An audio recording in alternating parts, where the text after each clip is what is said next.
Welcome to Proven and Probable. I'm Maurice Jackson. Today we have the pleasure of speaking with one of the most prominent, respected names in uranium.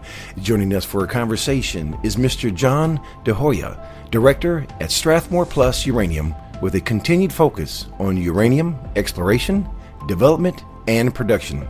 Sir, thank you for joining us today. Well, it's nice to talk with you. Well, it's a pleasure to speak with you today. Before we delve into today's conversation, would you please introduce yourself to our audience? Well, I'll do a pretty short one that always turns out long, but my name is John Dejoia. I have been a geologist since 1971. I graduated from the University of Wyoming, which, by the way, is only about an hour and a half from a couple of our properties. I'm pretty proud of the University of Wyoming, obviously. It was my first job out of school was in the uranium mine. In 1971, I got a call from a roommate of mine and said the mine up there was looking for geologists. And did I want to work there? And I said, you bet. At that point in time, I had just gotten out of college, and I was working in a steel mill because there were no jobs. And that, of course, is another long story, but we won't get into that. So I showed up, I believe it was March 12th, in Shirley Basin, Wyoming, a brand new geologist for Utah International. Anybody that's familiar with the old mining and construction companies is probably aware that this was an old-time, large company who was one of the 6 partners on the Hoover Dam. So we had a long storied history, lots of mining people in the company. I got into the mine the very first day. They put me on night shift, and they pointed to an ore truck across the way there and said, you ever driven one of those? 23 years old. I hadn't driven any except a Mustang. But I got in the truck. They showed me how to run it, and I went to the pit. They said, this is your office for the night till daylight. We'll come get you and tell you it's time. If the meter reads over a certain number, you put a red flag in the ground. Be careful. That was my instructions. I didn't know much about what I was doing. I didn't even know what color this stuff was. Well, over the next 50 years, I learned a lot about uranium, but I was the mine geologist there.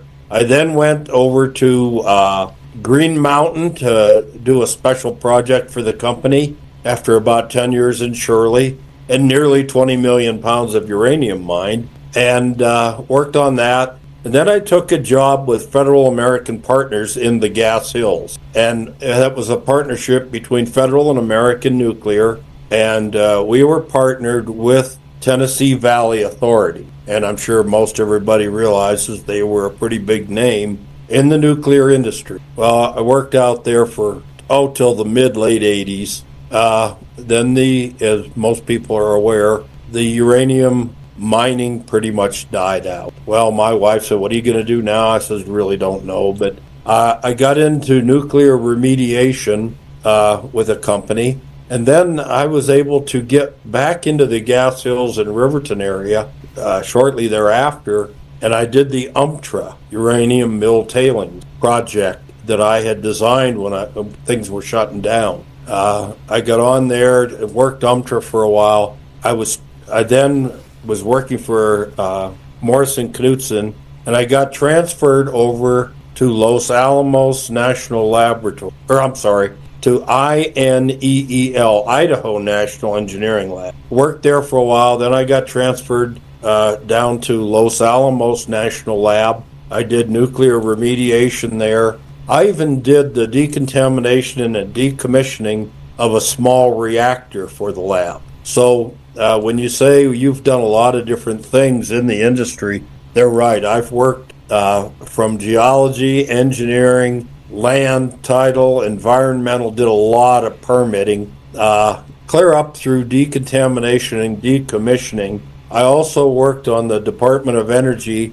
Fuel Reprocessing Center at INEL. So I acquired quite a varied background. I got in with the original Strathmore and Dev in about 2005. And then we had another surge in the cycle downward, we divested. We'd spun out fission. Dev took over that part of the group up in the Athabasca. I kept in touch for years. And then about 2.5 years ago, he called me and asked me what I was doing and said, well, I'm retired. He said, no, you're not. I need some help. And I agreed to help Dev. I don't take a salary. I do get some stock, but I don't take a salary. And I also now help him with F3 and F4 in the Athabasca. So that's my 50-some-year career in 5-10 minutes. Well, there's something you missed that I believe is paramount to this discussion as well. What was that? You, sir, are directly responsible for almost 10% of all of the uranium ever produced in the United States. That, sir, is quite an accomplishment. Do you know how old that makes me feel?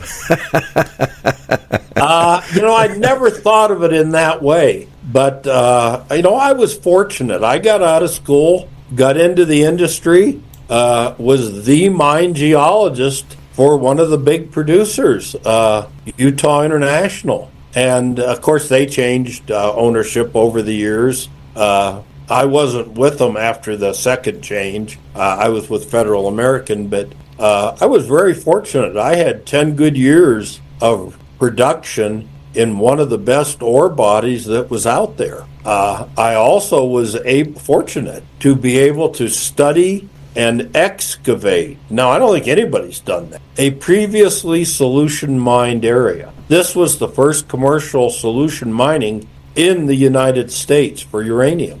Probably the world, from what I understand. But they had mined, an ISR mined uranium out here. We went in with an open pit and an underground. And I was fortunate enough to study it, and I hung my neck out, and I was too young to know better. I said, yeah, I think you can make money there. So they opened up a couple of pits that had been mined. I'd done a core job on them. But anyway, we made plenty of ore in them, made money on the pits, and we went through the Area 2 ore body. I was there from the start almost to the very end. I worked in the Gas Hills and Green Mountain, produced ore in both of those zones. Well, you have a proven pedigree of success. I recall prior to our interview, you were sharing your optimism for the uranium sector as it is experiencing a renaissance similar to the last bull run in 2007. I know that past isn't prologue, but how would you compare 2007's run to today? Those were practice sessions. They tested people's mettle. They tested their knowledge, their understanding of the industry. During that period, we took the Roca Honda. Well, first let me back up. Strathmore was very lucky, very fortunate. Dev put together a partnership with Sumitomo for the Roca Honda property. It was a $50 million partnership. I was the manager of that partnership and senior vice president. And had all the New Mexico properties at that time also. But, we did our draft EIS. We were at the 75% level on a mill plan. The engineering, the planning, the environmental submittals. So a lot of us learned a lot of things we didn't know during that period. We also learned about the marketplace. We learned about the world. If you recall, in looking at my career from the time frame, we had 3 Mile Island, which basically destroyed the market and the industry. And then along came Chernobyl. That didn't help any of us. And then when I'm working with Sumitomo Corporation as a partner, we had Fukushima. And what an absolute travesty to the whole world. I mean, it was horrible. I toured over there with our partners, saw what happens when things go wrong. And the thing that went wrong was nature. And I wake up every morning wondering, how's the world doing today? So I look at that period as a learning period for all of us. We got some of us very good at permitting, design work, remediation, and we also learned what it takes to persevere. It's not like being in the auto industry and saying, well, we'll get through this little recession. We had to overcome and still have just barely done it, the biggest obstacle, and that is public opinion. Mm-hmm. Now, for a whole industry to learn this, some didn't, some left the industry totally, but that is the one thing I think we all got out of it, was an appreciation for nature and the public. Well said there. The price of uranium recently hit over $100 per pound, but the price has cooled off to about $85 right now. What is causing the price to decline? And is this a temporary pause, or will we continue to see the uranium price decline? I like to think of it as a stair step with landing. You know, if you're in a big industrial building, you know, you might have a 30-foot ceiling and you've got 8-inch stairs and you have to land somewhere. Basically, it's good for you. It allows you not to have a heart attack, not to do something silly, stumble and fall. But I look at it as a stair step to our ultimate success. I'm sorry, I know that sounds pretty darn simplistic, but that's what we're seeing. Or a gentleman asked me a couple weeks ago, where are we in the ball game? I said we're in the second inning. Okay, second inning. Second inning. We've got breaks. You know, we're going to stand and stretch, but this is going up. We're going to finish the game. We're going to see new ways of looking at the ore body. Well, we're going to see some home runs is what you're sharing, and also some grand slams.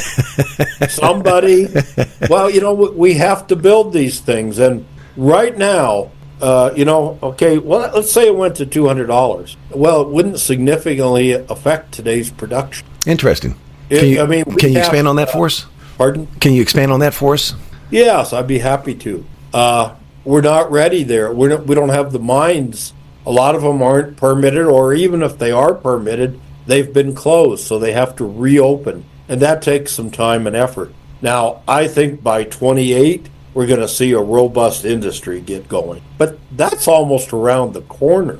And in the meantime, we'll see some of the ones that got mothballed for a while come back online.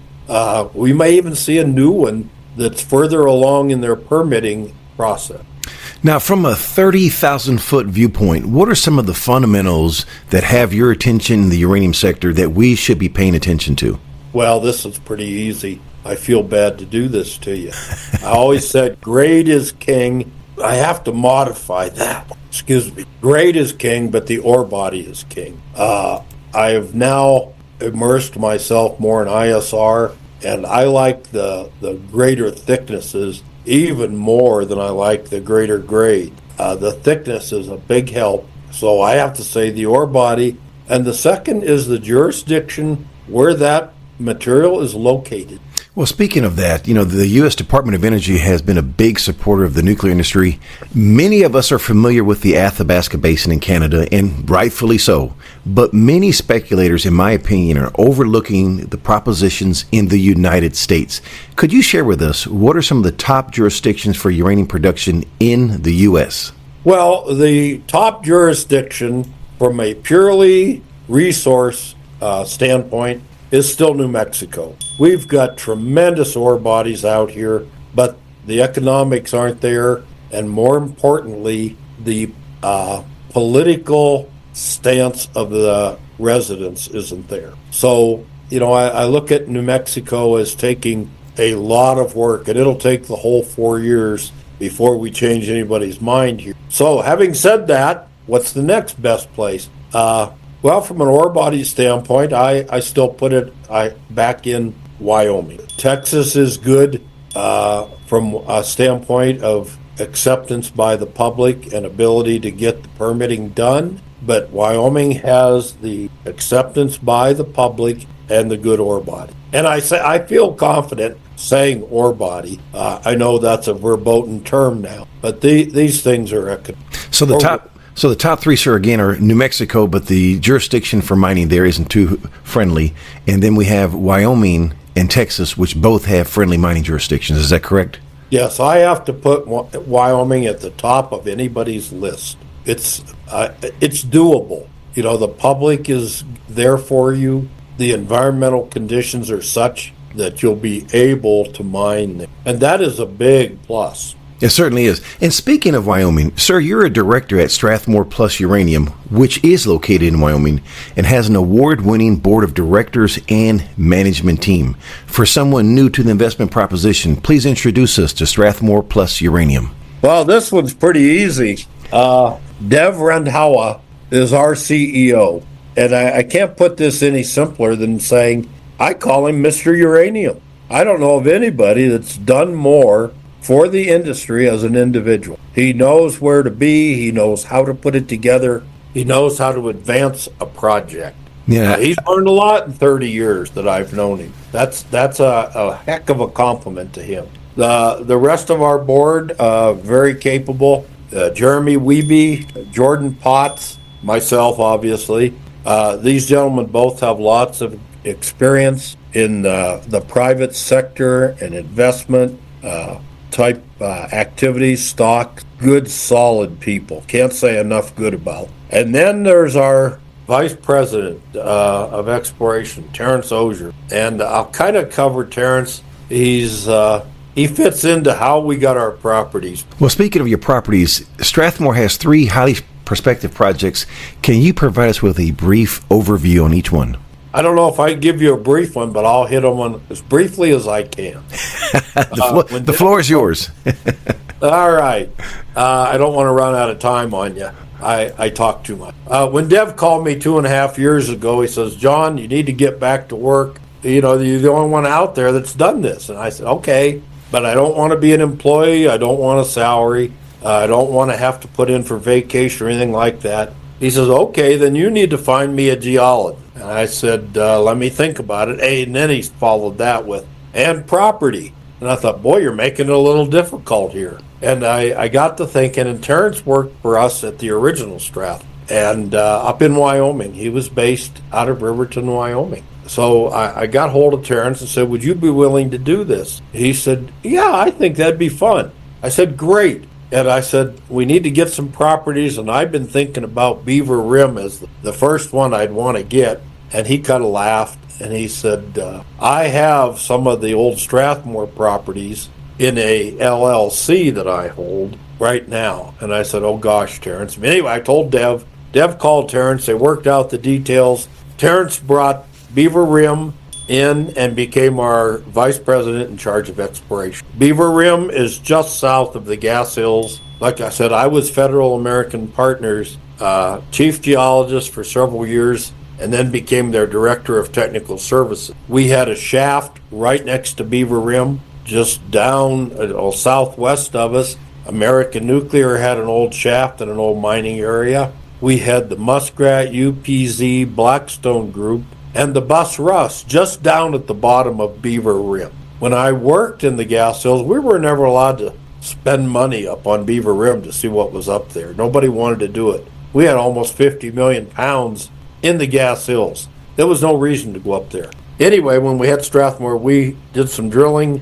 Terrence was on that drilling, found some stacked roll fronts in the area, and was able to bring that to us at Strathmore Plus. And then once Terrence was hired, I worked with him. And Dev, of course, said, where else can we get some property? And I said, I used to work out in Shirley Basin. And I don't think they ever got rid of all that land on the west side of the main highway, which was just a couple of miles from the UR Energy operation. And he said, well, let's see if it's open. Well, Terrence found out that some of it was open. We acquired it. And then Dev, never to rest on his laurels, said, we need another one.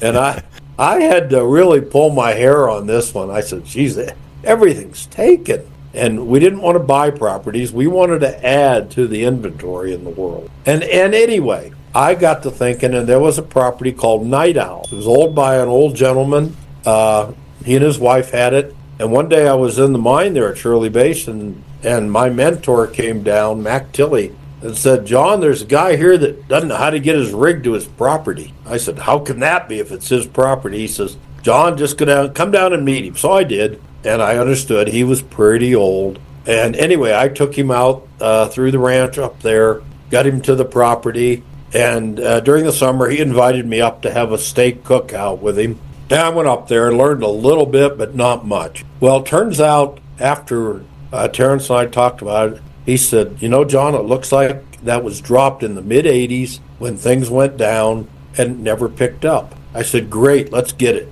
And then after Terrence did the investigation, he said, did you know it was an old producing property? I said, I had no clue. The guy that owned it never told me anything like that.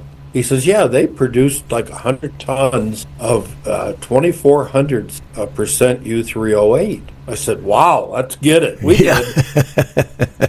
And there's ore on the surface there. We sampled it, went up to 3,800s on the surface. So we then had 3 properties. And of course, Dev and I were, and all of us were excited to have ore on the surface so you can go out with a pickup truck and load it up. Well, what are we going to do with it? Well, UR Energy has a licensed operation. They have our old Utah International shop, Lube Bay, all the facilities there. And that's when we started talking to John Cash with UR Energy. And we thought, well, you know, maybe we'll do a little heap leach there and we'll put it inside the shop or something. And that's how we got acquainted with John Cash. But anyway, we did a little bit of drilling. We did geophysics up there, identified some targets, weren't able to locate them at depth. We're going to do some more geophysics this summer and some chemical studies on it. But in the meantime, we said, well, we got to look at agate. We went over to agate, and Terrence had enough budget for about 100 holes there. Well, lo and behold, we hit 93% of the holes had mineralization in. And not just low-grade prairie dirt. We had up to, oh gosh, what was it, 21 feet of 09 on this property. We had, it was right across from where I used to work. It's textbook roll fronts, textbook ISR material. The permeability looks to be there, the porosity. It's under the water table, and most of it is less than 130 feet. Oh, that means the wells field cost nothing. So now we had 100 holes drilled there. The start of an ore body. We didn't have time or ability because of the snow to get out to Beaver Rim. But this year we intend to start back on agate with up to 200 holes, probably do some coring, maybe put in a monitor well or two.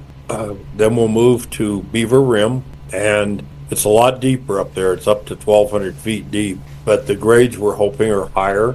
Like I said, Terrence hit stack rolls when we were drilling it before. You know, so this work basically took place post-acquisition, and this is all within the last 24 months. That's quite an accomplishment.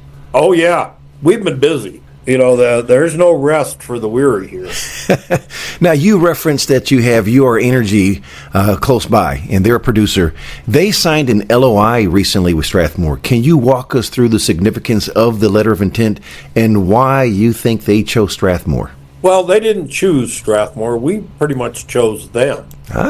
Because, and in the meantime, we've gotten to know them. What a great bunch of guys. If I were to pick somebody to mine my ISR property, it would be them. We've toured their plant. We've talked to their people. We've seen their facilities. John Cash is top drawer. But anyway, now we're in kind of a symbiotic relationship, and we hope to get an agreement in place where we produce through their plant in Shirley Basin. It's only a couple miles across the highway. I don't even think we put in a pipeline. I think we just truck it over. But we are, you know, they announced last week they're going to build out their satellite plant there, which means we take a big piece of the permitting time and economics out of our mountain.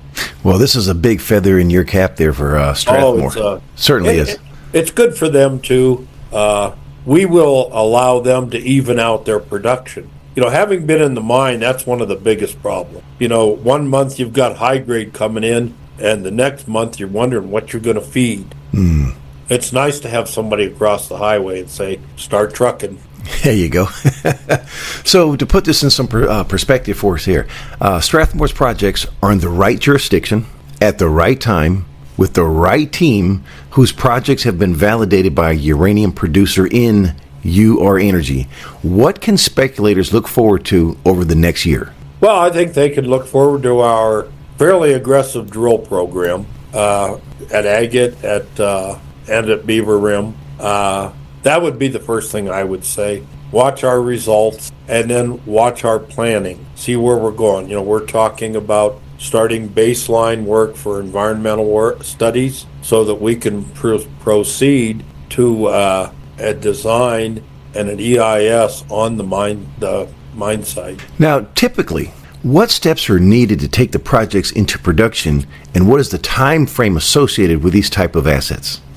Well, the things that are needed, and this one is so obvious, but you need an ore body. And I say ore body because it implies economic. So you need an ore body, which means you need mineralization. You need to develop that mineralization.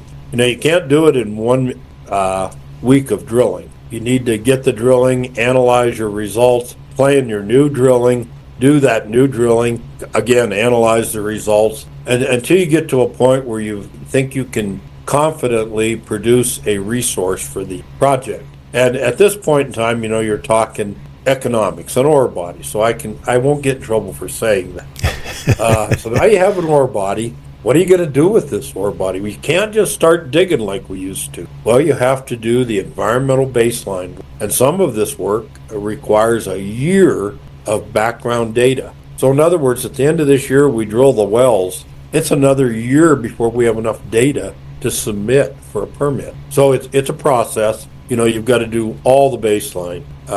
The biology, the cultural resources, the soils, the groundwater monitoring, traffic studies. The things that go into an EIS almost boggle the mind. But, there's a large population, I don't want to say large, a significant population in Wyoming who have these capabilities. They've been developing over the years. There are permitted mines up there, ISR. So then you've got your baseline data. You need to produce an EIS, a draft EIS. Now that doesn't mean you get a chance to rewrite it. It's not a draft like a paper. This is the first go round. You put it in, you get comments from the public, you'll get your EIS, and in the meantime, you need to be working on your feasibility study. And there are some very good groups out there right now who have been doing this, and they've got a good handle on feasibility studies for ISR projects. But it's about a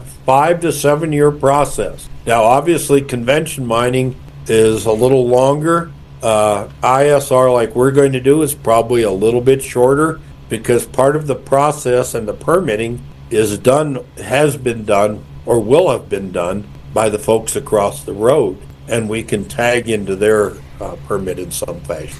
May I ask you, I want to go back to economics and success. When you're looking, most of our audience is used to silver and gold grades. Can you define success in terms of grade in pounds? Because we're used to, again, tonnage in grade, grams, I should say. So what are we looking at here when it comes to uranium? Can't do it. It's an impossibility. Each ore body and applying ore body is different. Our agate ore body is considerably different than John's, or not different, but differs in a lot of ways from John's. Our drilling is 100 to 120 feet deep. His drilling may be 400 feet deep there. Other areas may be 1,000 feet deep. So you got to look at the depth, and that would be pretty easy if it was then just a function of grade. But when you go deeper, you have to use different materials for your wells, the screens, the pumps. It's not arithmetic. It's a tough process that requires a lot of experience. But you have to look at the grade. Our grade being 120 feet deep, geez, we can take some really low grade material if it has some thickness. Mm-hmm. We are actually talking of just saturating the whole zone between the aquitard. But every ore body is different with lots of things included. When we were doing Roca Honda, and I'll just go through a really rough one, we had an estimate of around $35 million, and then we threw a mill on top of that. We were looking at $50 million over a 5, and then when we added the mill in, 8-year period. Now, the economics were there for that ore body. It was high-grade underground, but it was an underground, much more capital intensive, and it had a mill involved. Mills are very, very difficult. We only got a couple of old ones here in the States. Roger that, sir. Last question for you today, and that is, Sure. What did I forget to ask? Well, you know the question I would ask if I were you. Yes. I hate to give you a question like this. Why are you with Strathmore? All right, sir. Why are you with Strathmore? I am with Strathmore because I've known Dev since 2005, 2006. We had the best properties in the United States at that time. We had properties in Peru. We had lots of stuff in Canada. And I have seen what he's done. You know, we split out Fission, and Dev took the Fission group. We kept the Strathmore group in the United States, and they developed, they divested or did partnerships up there with big companies, and then they grew F3. You know, we had 4 different growths up. Dev took F3, and, you know, I didn't know if it was going to be any good or not. They found ore. We have a couple of really good geophysicists up there. You know, it's like looking for the so-called needle in the haystack. Yes. Well, they found the needle. Dev just formed F4, spun it out. Mm-hmm. You know, why am I with Strathmore? You know, I'll just sum it up in 2 words. Dev Rendhauer. There you have it. And I couldn't agree with more with you. I've had the pleasure of meeting Mr. Rendhauer, and he is, as you would say, I'd put him in that category of Mr. Uranium as well as yourself. Yeah, I hate to pat myself on the back, but, you know, when you said 10%, I thought, oh, that can't be. But, you know, you're darn near, it's probably pretty close. Yes. I think my numbers were 250 million pounds of uranium have been produced in the U.S., if I'm not mistaken. And okay, so I might be like 7 or 8%. Well, you're right there. That's that's still quite an accomplishment. You know, and I was so fortunate to be able to, my first job, real job out of school, and then to work in the pit. You know, we hired 3 geologists the same day when I showed up. One went on and transferred to the exploration group. Another one said, I'm getting married, I can't live in Shirley Basin. And I basically inherited the Shirley Basin mine. And I got a tremendous mentor, Mr. Mac Tilley. Mac has passed, but he took me under his wing. He was an underground expert. He had worked in the original solution mining, was one of the leads there on that, and was now involved in the open pit. And Mac basically raised me, taught me how to get along with miners as well as normal people. Oh, that's got to be a challenge. I'm forever grateful for Mac Tilley and Dev Rendhauer. Well, that's good to show appreciation for relationships that have helped you in your career and your success.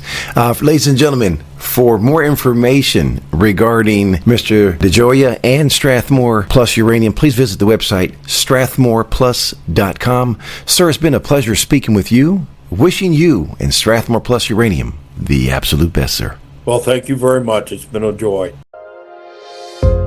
The information presented on Proven and Probable is provided for educational and informational purposes only, without any express or implied warranty of any kind, including warranties of accuracy, completeness, or fitness for any particular purpose. The information is not intended to be and does not constitute financial, investment, or trading advice, or any other advice. You should not make any financial, investment, or trading decision based on any of the information presented without first undertaking independent due diligence and consultation with a professional broker or competent financial advisor.